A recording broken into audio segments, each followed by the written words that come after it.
अंदर लोकसभा में वो है वन नेशन वन इलेक्शन का बिल इंट्रोड्यूस जो है सरकार करने वाली। हम इस विधेयक का कड़ा विरोध करते हैं।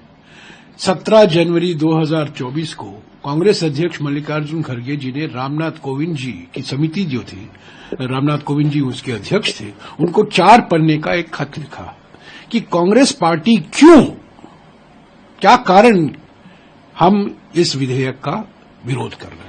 हम वन नेशन वन इलेक्शन का विधेयक को संविधान के खिलाफ मांगते हैं। वो संविधान की मूल ढांचा जो है, बेसिक स्ट्रक्चर जो है, उसके खिलाफ है। लोकतंत्र को हटाने के लिए, लोकतंत्र को चुप करने के लिए ये चलाया जा रहा है। ये एक तंत्र का तोप है, एक तंत्र का तोप का एक हथियार है वन नेशन वन इलेक्शन। और मैं कह दूं, ये वन नेशन वन इलेक्शन विधेयक एक जुगल है संविधान बदलने का। और ये संकेत तो दे दिया था प्रधानमंत्री ने लोकसभा में अपने भाषण में, जब उन्होंने कहा था कि पहला संशोधन जो आया था हमारे संविधान का, वो अंतरिम सरकार की थी, पार्लियामेंट की नहीं थी, निर्वाचित, पूरी तरीके से निर्वाचित नहीं हुई थी सरकार।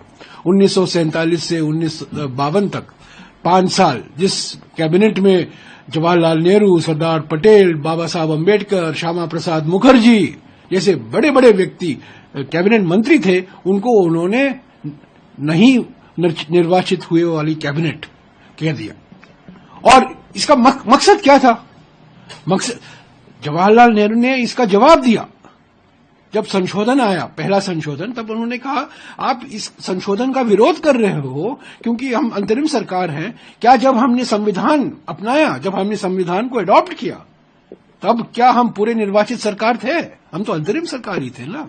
1947 से लेकर 1952 तक पहला चुनाव, आम चुनाव हमारे देश में 1952 में हुआ। और मैं याद दिला दूं बीजेपी वालों को, प्रधानमंत्री को, सभी को, कि जो मदर ऑफ डेमोक्रेसी कहते हैं, भारत के 3000-4000 पुराने इतिहास में पहली बार मत का अधिकार सभी को, महिलाओं को, दलितों को, आदिवासियों को, पिछड़े वर्गों को, अमीर को, गरीब को, सभी को पहली बार 1952 में प्राप्त हुआ। One man one vote, one woman one vote जो कहते हैं, वो कभी हमारे देश के इतिहास में नहीं था, कभी नहीं। दलित, आदिवासी, पिछड़े वर्ग, अमीर, गरीब, सभी को मत का अधिकार मिला 1952 के चुनाव से। तो मेरा ये मानना है कि ये one nation one election bill दरवाजा खोलता है संविधान को बदलने के लिए। ये नया संविधान लाना चाहते हैं। ये इनका दोगलापन दर्शाता है, हिपोक्रेसी दर्शाता है। यहां माथा टेकते हैं, बाबा साहब अम्बेडकर का नाम तो लेते हैं, पर असली मकसद क्या है?